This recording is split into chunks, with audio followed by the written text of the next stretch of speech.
Bon, salut à tous, cette fois voici enfin la vidéo où on va quand même essayer de augmenter un peu la puissance de cette vieille TDS. Voilà ce que je vais faire en fait.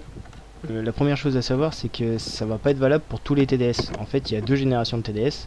La première avec le collecteur d'admission en alu et la seconde génération est avec le collecteur en plastique. Logiquement, pour le collecteur en plastique, donc la seconde génération, ce que je vais faire en fait n'est pas faisable, puisque en fait sur le calculateur vous avez pas de portée prom. Les puces donc qui gèrent la puissance, donc les EPROM sont soudées, contrairement justement à là ce que je vais faire à la première génération où il y a des portées prom où il faut juste en fait retirer les puces et remplacer celles-ci par des puces reprogrammées du coup. Dans tous les cas, vous pouvez suivre quand même la première partie de la vidéo et ce que je fais pour ouvrir le calculateur et vérifier si vous avez des portées prom ou pas, tout simplement. Il n'y a rien de compliqué hein, pour vérifier, il faut juste voilà, enlever le couvercle comme je viens de le faire de la boîte de calculateur. Il y a deux vis qui le tiennent, une fiche, vous débranchez tout ça et il sort tout de suite. Hein.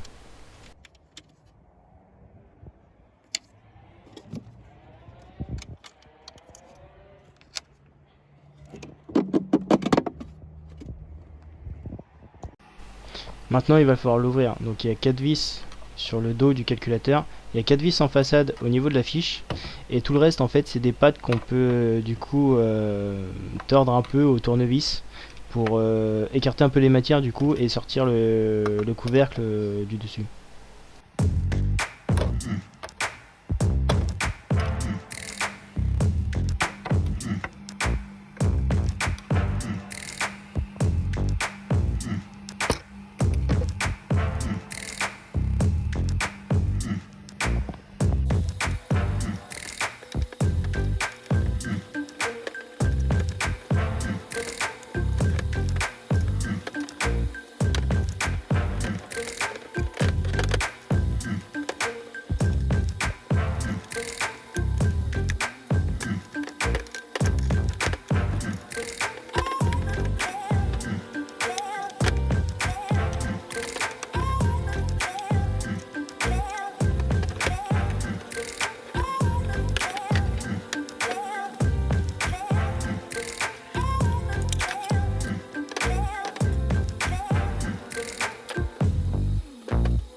Vous voyez maintenant bien les puces, en fait elles sont sous les petits caches blancs, je vais les retirer. Ensuite on va voir les puces très distinctement et vous allez voir qu'ils en fait sont fixés sur les portées prom. Donc en fait les puces sont vraiment juste emboîtées dessus, il n'y a rien de soudé.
Voici donc le porté-prom.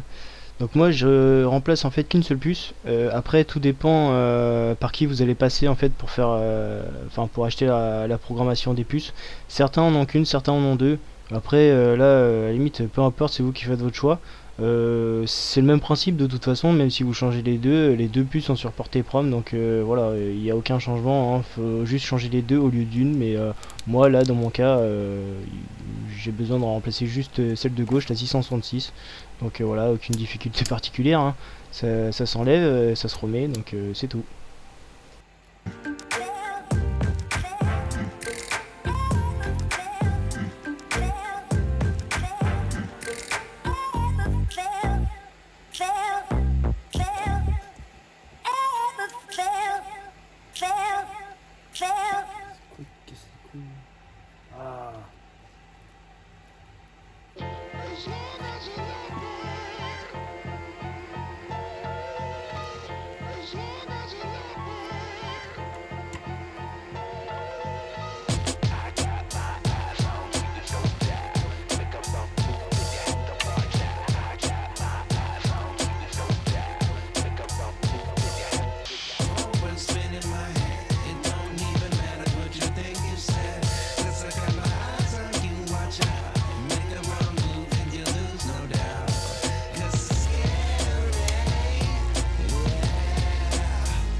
Bon, une fois que le calculateur est remonté, vous le remettez en place, vous allez tout de suite voir la grosse différence.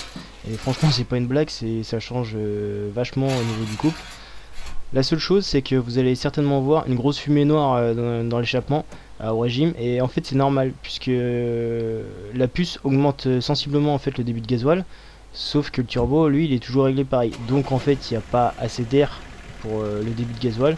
Donc là, ce que je vais vous montrer, en fait, c'est comment régler la wastegate par rapport à ça. Ce que je fais, moi, c'est je la vise de 2 tours, ce qui modifie du coup la pression de turbo. On passe logiquement de 1 bar 1 d'origine à 1 bar 3. Je le vérifie pas puisque j'ai pas de mano, rien, mais logiquement c'est à peu près ça. Par contre, tout ce qu'il faut vérifier en fait, c'est faites des essais routiers à la limite, et vous allez tout de suite voir en fait la différence. Moi je sais que en vissant de 2 tours, j'ai plus du tout aucune fumée noire derrière moi, même au régime, donc je sais que c'est nickel.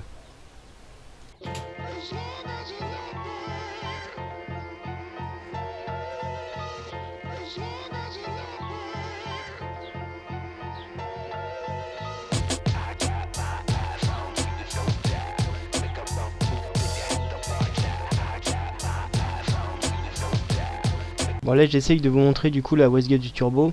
Donc en fait ce qu'on va toucher c'est l'espèce de tige Vous allez voir, il y a une trace jaune en fait d'origine qui est faite dessus. Il suffit juste de desserrer assez le contre-écrou. Après ça, au bout de la tige donc de la wastegate, il y a un petit circlips, il faut juste l'enlever. Et du coup, faut visser de 2 tours.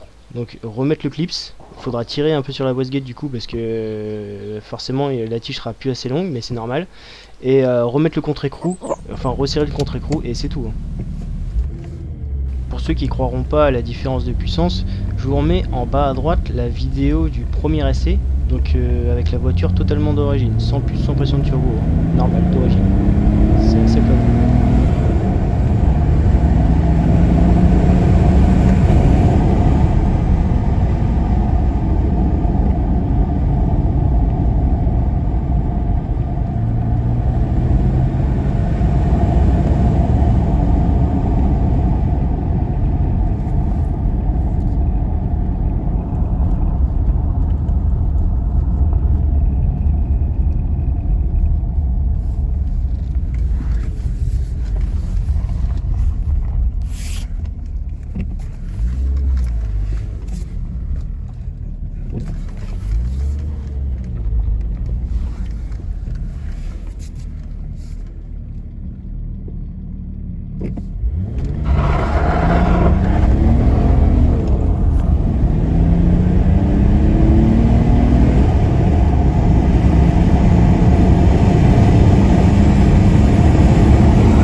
Si cette vidéo t'a plu, comme d'hab, hein, tu t'abonnes, tu commentes, n'hésite pas, et tu likes.